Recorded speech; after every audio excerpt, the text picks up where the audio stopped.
ដោយដែលបងប្អូនបានដឹងមកហើយថាចាប់តាំងពីថ្ងៃទី18ខែមករាឆ្នាំ2026នេះគឺគ្មានទៀតឡើយការលក់ដូរនៅលើចិញ្ចើមផ្លូវនិងទ្រូងផ្លូវនៅតំបន់ជុំវិញផ្សារដើមករដ្ឋបាលរាជធានីភ្នំពេញមិនអនុញ្ញាតឲ្យមានការលក់ដូរនៅលើចិញ្ចើមផ្លូវនិងទ្រូងផ្លូវសាធារណៈនៅលើមហាវិថីមនីរ៉េតមហាវិថីម៉ៅសេតុងតំបន់ជុំវិញផ្សារដើមកនិងតំបន់ពាក់ព័ន្ធនានាចាប់តាំងពីថ្ងៃទី18ខែមករាឆ្នាំ2026នេះតទៅលោកស្រីដាវសំផនអ្នកនាំពាក្យរដ្ឋបាលរាជធានីភ្នំពេញបានប្រាប់អ្នកសារព័ត៌មាន Digital ថ្មីថាកន្លងមកអាជ្ញាធរមានការជួបជុំនិងជូនដំណឹងដល់អាជីវកររួចរាល់ហើយថាចាប់តាំងពីថ្ងៃទី18មករានេះនឹងមិនអនុញ្ញាតឲ្យមានការប្រកបអាជីវកម្មឬក៏មិនមានការប្រកបអាជីវកម្មលក់ដូរនៅលើចិញ្ចើមផ្លូវនិងនៅលើទ្រូងផ្លូវទៅជុំវិញបរិវេណតំបន់ផ្សារដើមកនេះទៀតឡើយហើយការជម្រាបជូនដំណឹងនេះគឺមានតាំងពីយូរឆ្នាំណាស់មកហើយចាប់តាំងពីការហាមនេះគឺចំពោះតែអាជីវករ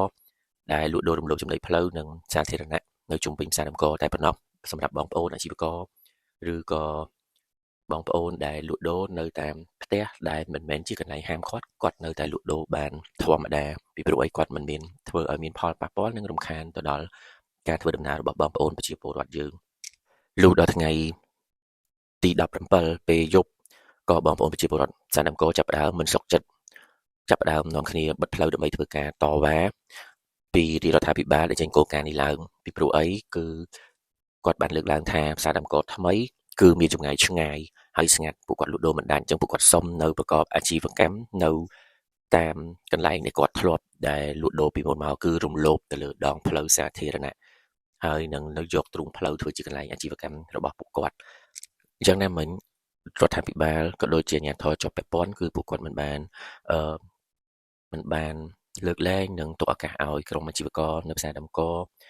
ដូចជាផ្សារនាគមាសដែលបានរំលោភចំណីផ្លូវបំពានចំណីផ្លូវនិងទ្រូងផ្លូវលក់ដូរបន្តទៀតទេចាប់តាំងពីថ្ងៃទី18ខែមករានេះតទៅគឺពួកគាត់មិនអនុញ្ញាតឲ្យមានតែម្ដង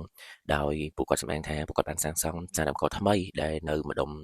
ផ្លូវទំនប់កប់ស្រូវហើយមានតូបធំជាងមុនមិនមែនតូបទូចទេគឺតូបធំជាងមុនតែម្ដងលើកនេះធ្វើឲ្យមានភាពងាយស្រួលក្នុងការលក់ដូរហើយមិនគិតថ្លៃឈ្នួលរយៈពេលពេញ2ឆ្នាំ